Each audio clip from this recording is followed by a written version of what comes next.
Merhaba, this is Leyla Topal and welcome to my YouTube channel.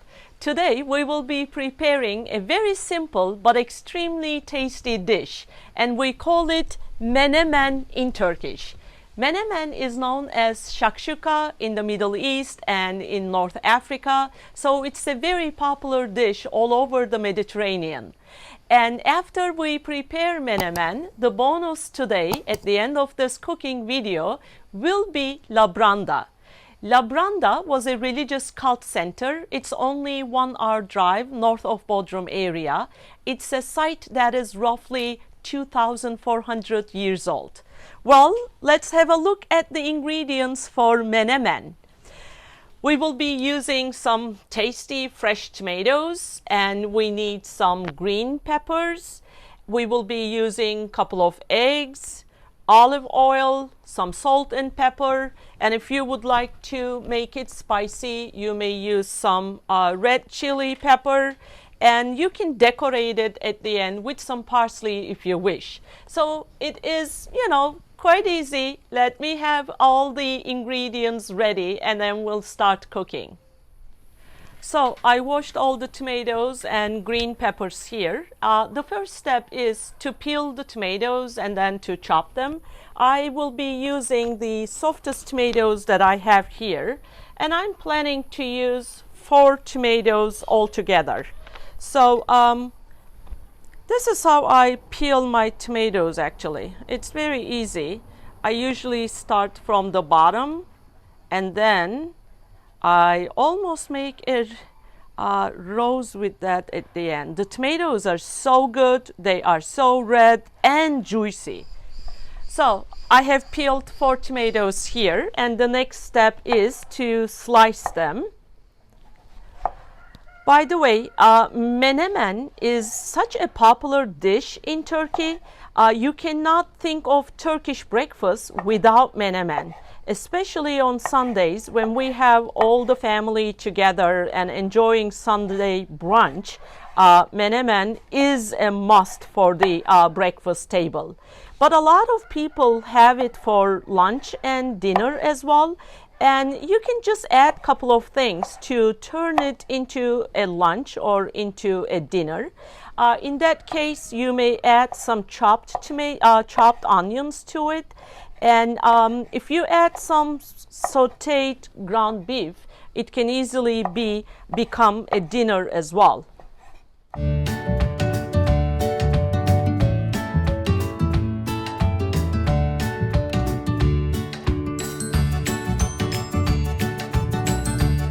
Next step is to chop the peppers. As you see, I have a bunch of green peppers here. These are fresh green peppers, not spicy at all, and it's so easy to find those in the farmers market in Turkey. But if you have difficulty getting them in your area, you may replace them with green bell peppers. That would also do the job. So all I will do is, grab a bunch of green peppers, and then I will just slice them just like that. Very easy. And then when I get to the this part here, I just toss that. I'm not using that.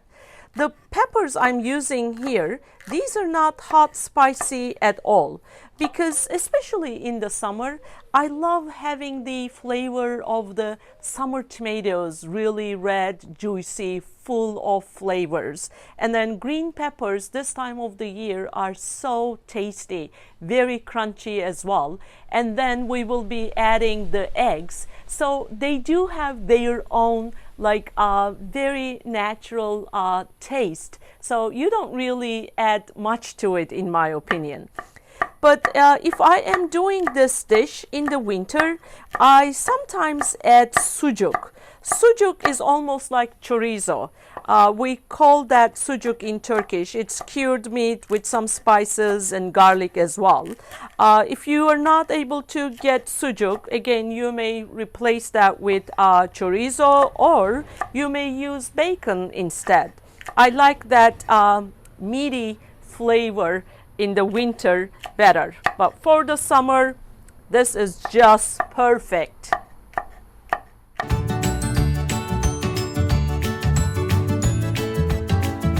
So we are ready to put everything together and cook them. I am putting some olive oil into my pan here. I think this is about half a cup roughly. Some people in Turkey use butter. I mean, I sometimes use butter in the winter, but in the summer I like it a lot better with olive oil. And then after heating the olive oil on medium heat, the next step will be to add the peppers. So here we go. Let's add all of our chopped green peppers.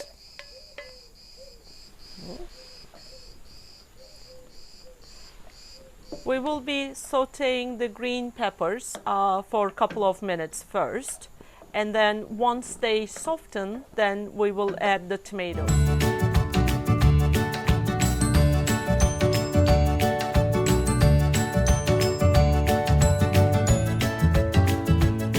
So I have been sautéing the green peppers for 3 minutes altogether, and just would like to show you how much they soften. You can see that the colors have started changing a little bit, and now it's time to add our chopped tomatoes.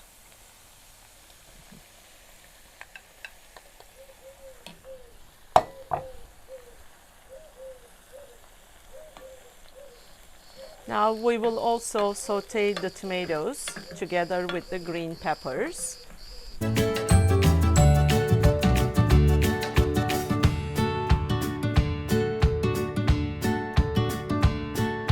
So I have been sauteing my tomatoes for about 4 minutes so far, and I would like to add some salt and black pepper to them right now. Let's see.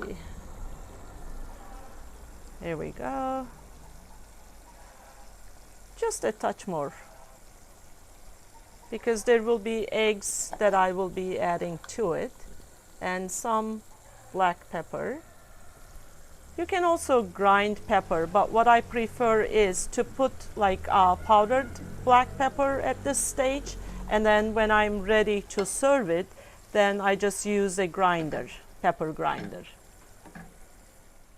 So you may realize that the tomatoes already softened, but what I like doing is pressing them a little bit with my spoon so that they become velvety, silky, smooth.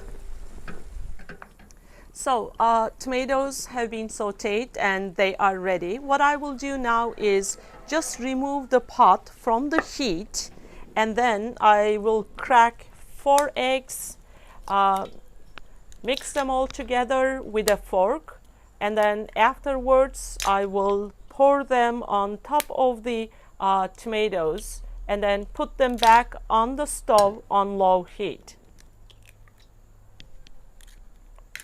There we go.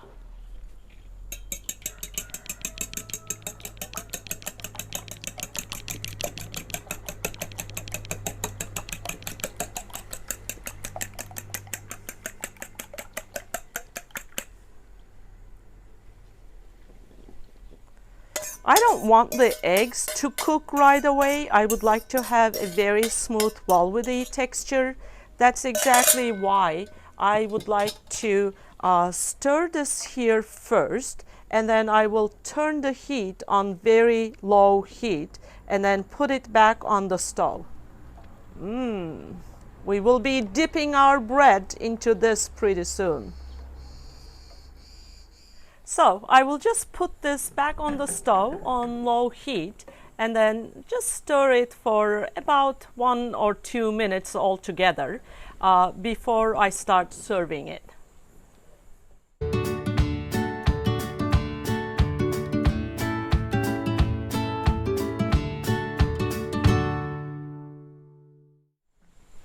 So for my taste, menemen is ready. I do not like cooking my eggs a lot, but I will be enjoying this together with my sister, my niece and nephew, and they like their eggs well cooked. That's why I'm just continuing to cook it for a few more minutes.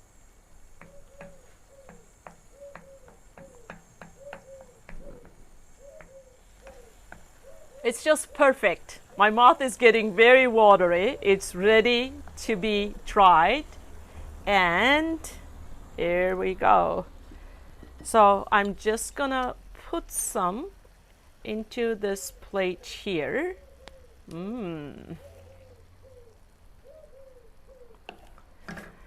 I wish I could transfer all the smell to you.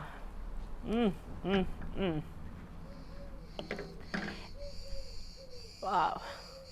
So it's up to you. You may sprinkle some parsley on it. You may put some red chili peppers, as I am doing right now. And if you would like to decorate it, I mean, when you're ready to serve it, you can just put a bunch of parsley, and then, you know, that adds a little bit of color to it. I just can't wait. I just want to try it now. So we do have this kind of red bread, white bread in Turkey. This is like very crispy, and French bread is good, but I think Turkish bread is also unbelievable.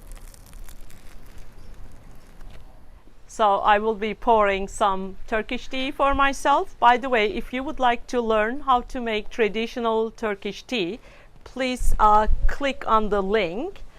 So the nice thing about Turkish tea, black tea that we make is you can decide how strong you want your tea.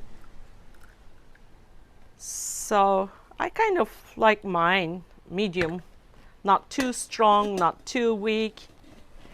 And we love having feta cheese together with our menemen. So here comes the best part.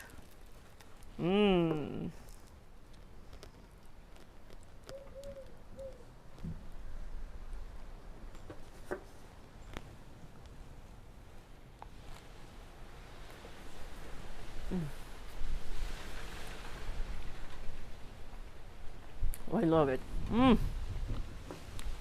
It is so good, so wonderful.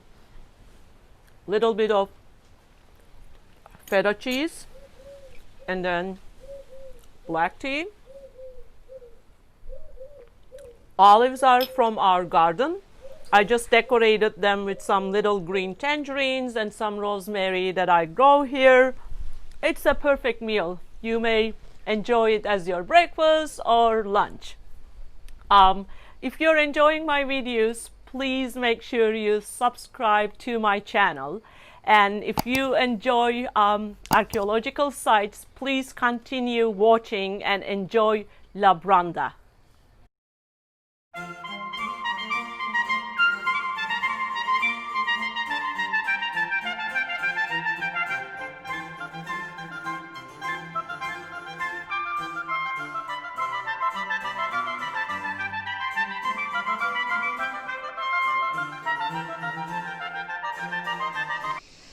Welcome to Labranda, an ancient religious cult center in Karya region, the southwest corner of Anatolia.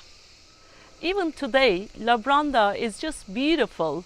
Geographically, it is on the top of the mountains. The scenery from here is so gorgeous. It was dedicated to the father of gods, Zeus.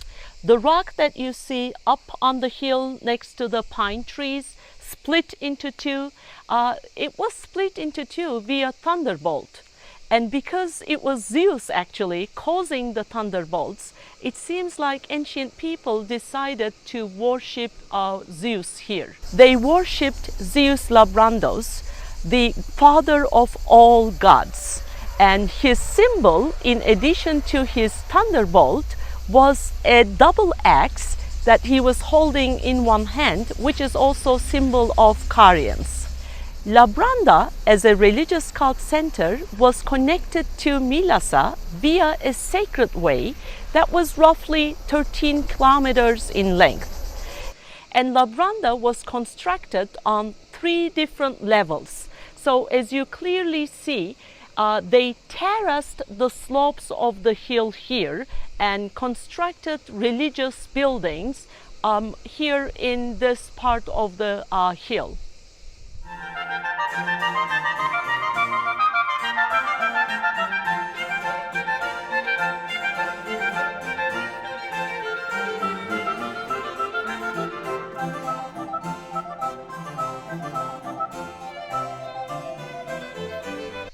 The most important and the most well-preserved building in Labranda is right behind me. You are looking at Andron A. Andron means men's banqueting hall. So in this huge room right behind me, men were eating, drinking wine, and so on. But why and how did that concept flourish? Well, because Labranda was a religious cult center, every year there was one main festival that took place here at this beautiful site. So from Milasa, people either rode their horses or they walked on foot, and they came here, and they had festivals held here for 5 consecutive days. So during those festivals, they would be sacrificing animals such as sheep, goats, bulls on the altars, and then the bones and the skins of the animals, the leftovers, would be burned by the priests on the altars, and the smoke would go up into the air, and that's how they thought they could reach to the gods. That's how they thought they could let the gods know of their presence here, either saying thank you for the produce that year or asking for rain and so on. And then the meat was prepared by the servants that were in charge here in the temple area, and also the priests. And once the meat was nicely cooked, they brought the meat into the androns here. This is andron A, and there are 2 more androns next to us, andron B and C, which are not as well preserved as this particular one. So here at andron A, the first thing you would see was 2 Ionic columns standing at the entrance. You can actually see the remains of those marble columns here. They are fluted and they were produced in pieces. And on top of the columns, they had triglyphs and metopes. So those 3 vertical lines are referred as triglyphs, and those are the metopes. And then after passing through the Ionic columns here, you would enter into andron A via this huge entrance. This particular andron was constructed by Idrius, the brother of King Mausolus, who took the control of this area after Mausolus, his sister wife Artemisia II. The height of this room was about 10 meters. This is over 30 feet. And look at the size of the room. And this was like 12 meters, and 12 meters is close to 40 feet.